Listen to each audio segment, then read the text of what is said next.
West Ham trounced them, they beat them in the trenches. And against us, they were hanging on. Inevitable talk of bottling and all that kind of stuff. Nah, I'm not into that. It's the best finisher I've ever seen. He's an absolute freak of nature.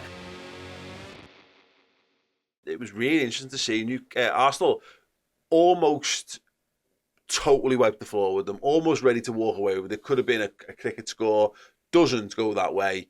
They get a bit overconfident, a bit complacent, and then obviously they do throw it away to draw 2-2.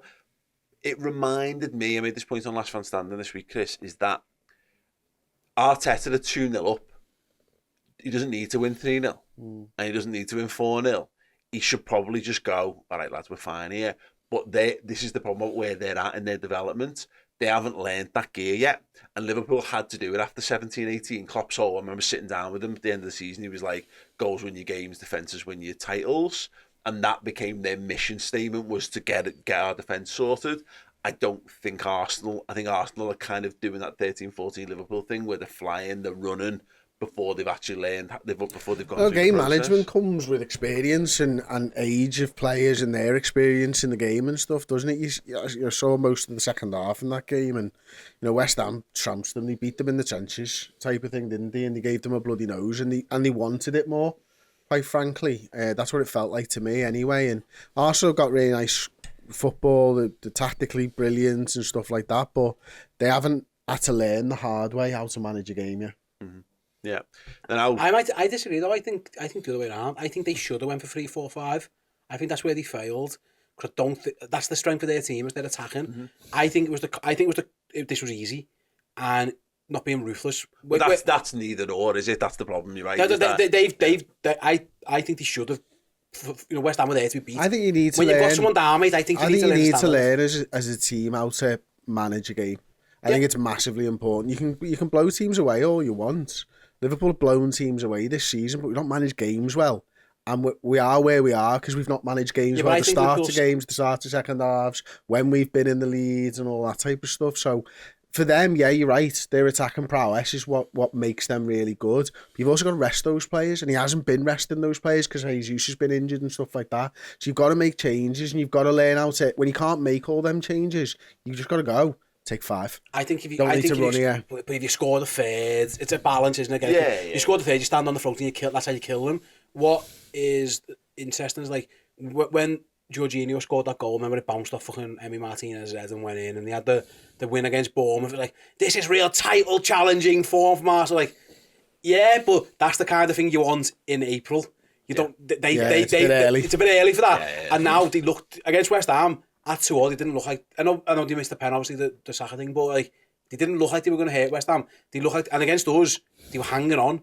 They didn't look like they had legs to go, and like that might go to your point, Chris. It felt like they went to the break. They were already showing signs, but they were getting through it by big moments. Yeah. That when those moments stop, when that ball doesn't hit Emi Martinez on the head and go in, you draw 2-2 twice. You know what I mean? But it goes back to game experience. It's like the boxing analogy of stuff is that if you're trying to knock your opponent out, it's class. But there's going to reach a point in a fight where you're like, I'm as likely to get knocked out as he is. You can be 8 rounds behind. Yeah. By the time you get anywhere near, you can be tired by the time you can't throw the knockout punch anymore. Yeah, and so you're thinking, well, this is going the distance. I've just got to make sure I get to the final bell here, and that's the kind of thing where the state's going to be interested to see whether Arteta can manage that, because right now what's happened is they're trying to continue to be themselves, and that's now two goal leads they've thrown away in back-to-back games. First time in history or something, sort of like a team has not won consecutive. Well, they're one of two real front foot teams, and ironically, he learnt his trade from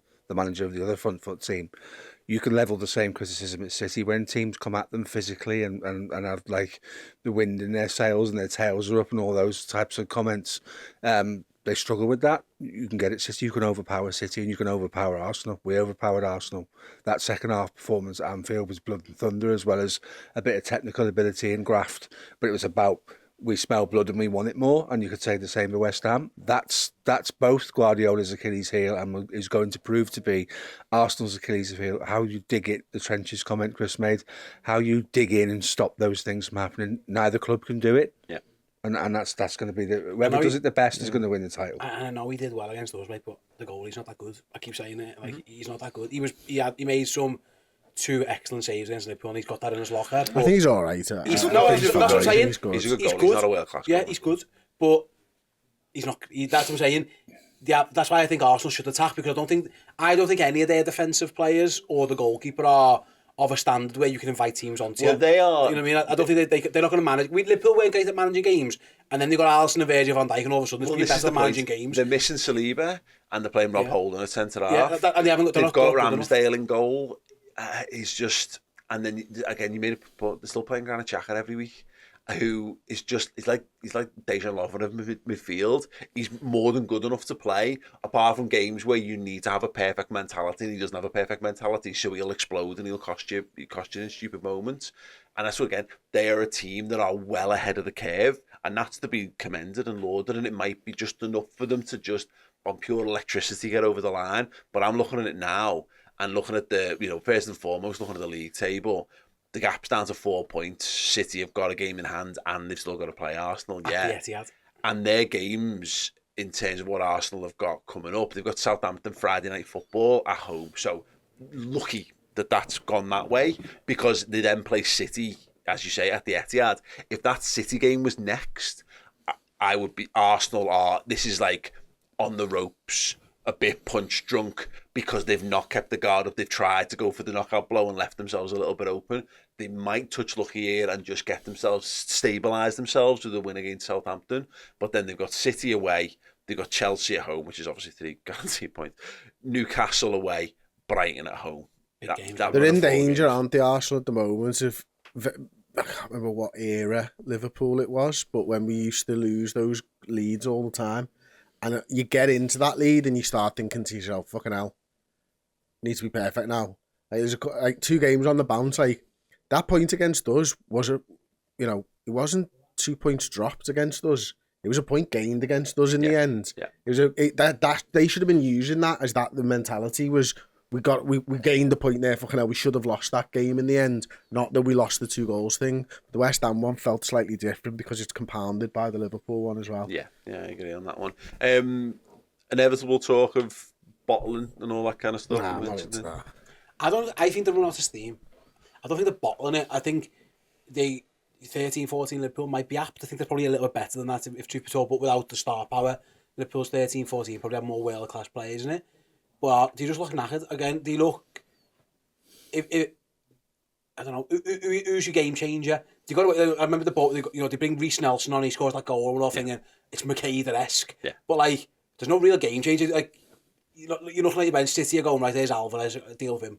If you really need to, or something like that. Arsenal haven't really got that yet, because they're 11's the 11. They lose Saliba, which was a big blow, and then all of a sudden Rob Holding's playing. That's a drop off in itself. Huge. There's they've got Saka and Martinelli, but then if they don't, I like Trossard. They've kind of dovetailed quite well. Martinelli, Saka, Jesus, and Nketiah when he was needed earlier on in the season. And Trossard's been alright for them. Trossard's got a few assists and stuff as well. Yeah. But at the back and in midfield in particular, you're looking and thinking, they look tired. Who's your game changing sub? Who's going to come on and just win you? Get you over the line, and this one, like, we had Divock, for example, just a couple of those. Mm-hmm. Can you get, or like when Liverpool were really flying last season, Jota comes on, or Diaz comes on in Villarreal when you're up against it, and there's your game changer. It felt that too all the other day, Arsenal, if they had just one more big hitter to throw on and just go and win them that game, and they didn't really have it. And like I say, going back to those other games, the Bournemouth and the Villa, maybe they were precursors. Because against us, they look shattered. But they've also, let's not forget that when you're at the top, teams play you differently. Now, early on in the season, you're at the top of the table. Yeah, are Arsenal the real deal, or are they just gone a good run?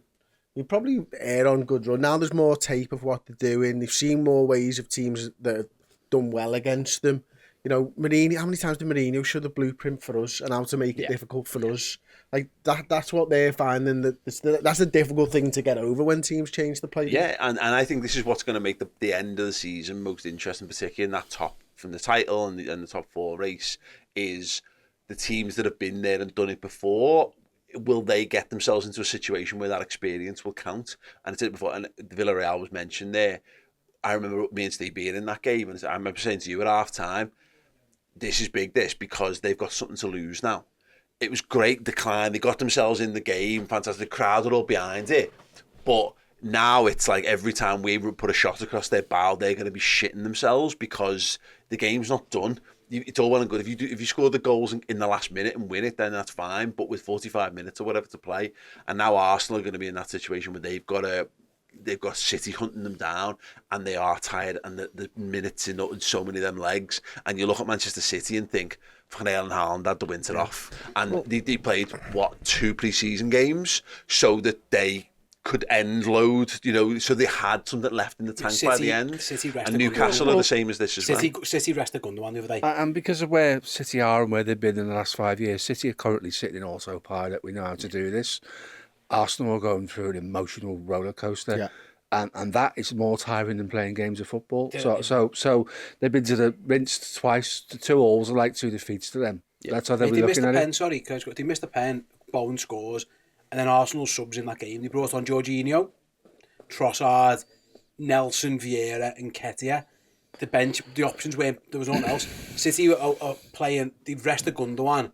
Now City brought a couple of the young kids on, but they had the options of other players. I mean, Alvarez comes on, but Akanji comes on, who's been really good for them. And also the level of City starting 11's better. Mm-hmm. So that's unfortunate. Yeah. Arsenal are finding out City are a juggernaut, and they this time of the season, and I'm going to say it now, this is where the financial doping irregularities come into play. When your team is shattered and you're on your arse and you look at your bench for... And they're changing 2 forwards in the midfielder every game. What can you do? Yep. And with all just an Arsenal going, right, we need a goal. Eddie Nketiah again. You're on a wing and a prayer at that point, aren't you? Where, look at the subs Liverpool brought on yesterday. Thiago, Nunes, Firmino, Diaz. Exactly.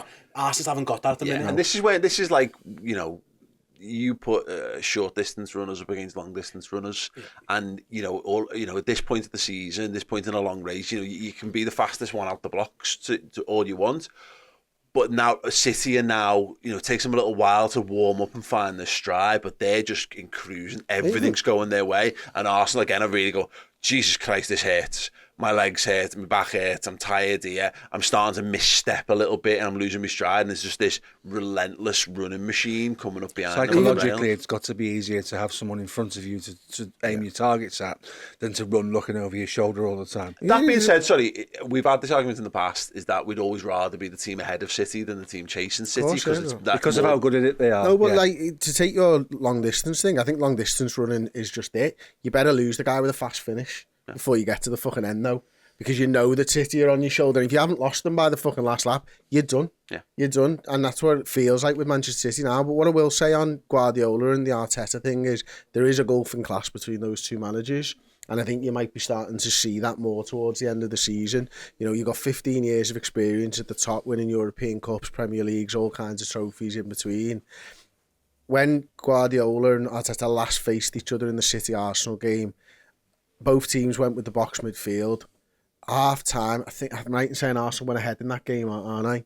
At half time, I think it was, or maybe it was at the end of the first half. Guardiola changed it to go 4-4-2, and they end up winning it 3-1. Was it in the end? Bernardo Silva left back at first. He was doing. It was box midfield. Bernardo Silva in there, and he changed it and just went to a 4-4-2 and beat Arsenal. That's a really good point. That might be the fucking thing. Like Arteta's got Guardiola's blueprint, but he ain't got the magic. Yeah. He ain't the guy who came up with it. He hasn't got the stands of the player. That is such a good point, because there's 3 or 4 managers in world football that can change a game on the fly while it's happening, and Arteta isn't one of them. Also, Matt, by the way, there's a huge Erling Haaland thing on this as well. Like it's when you're looking behind you, it's a bit like swimming when Jaws is behind you, and and you feel it coming, and all of a sudden here's a fella who's just equal Mo Salah's. Gone, no legs. Yeah, Mo Salah's record has just been equal with 8 games to go, and I maintain City 1 to 10 aren't as good as the Cities we were playing against, but they've got the fella up front who just fucking is the best finisher I've ever seen. He's an absolute freak of nature, and that's terrifying. Arsenal, I spoke to a couple of Arsenal fans last week actually, yesterday, and they were like, "How did you do this?" Yeah. I was like, "Yeah, it's hard. It's exhausting. It's mentally exhausting. The pressure on you because you know they're going to win. Yeah. You just know they're going to win. Absolutely, and they've not been there before, have they? And we know it. We recognise it. We've lived it. It's horrible."